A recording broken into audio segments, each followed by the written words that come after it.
আচ্ছা, সে কখন থেকে দেখছি একদম গোমরা মুখ করে বসে আছো। তুমি একটু আমার সাথে কথা বলবে না?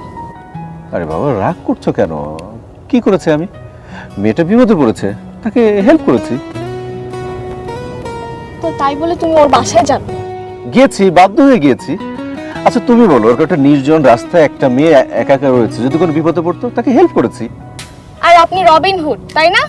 এসব কথা আমাকে শেখাতে এসো না।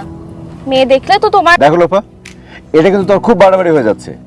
মেয়েটা বিপদে পড়েছিল বলেই তো আমি তাকে হেল্প করেছি। পড়বেই তো। কোনো ভদ্র ফ্যামিলি মেয়েকে একা একা নির্জন রাস্তায় যায়? ওর কোনো খারাপ উদ্দেশ্য ছিল? আচ্ছা, ওদের যদি কোনো খারাপ উদ্দেশ্য থাকতো তাহলে তো আমাকে কিডন্যাপ করতো বা আমাকে মেরে ফেলতো, তা তো করেনি। ওর মা আমার কাছে কৃতজ্ঞতা জানিয়েছে যে আমি তার মেয়েটাকে হেল্প করেছি, তাকে বাসায় নিয়ে তাকে ড্রপ করেছি। এখন শুধু তাই না, আমাকে চাও খাইয়েছে।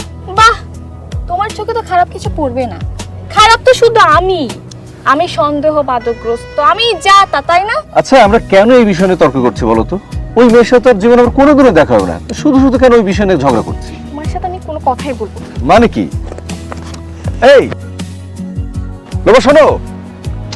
আমার পিছে পিছে আসবা না। আচ্ছা ঠিক আছে, তোমার পাশে পাশে আসি। কি হয়েছে? কথা শুরু। তুমি রাগ করছো কেন?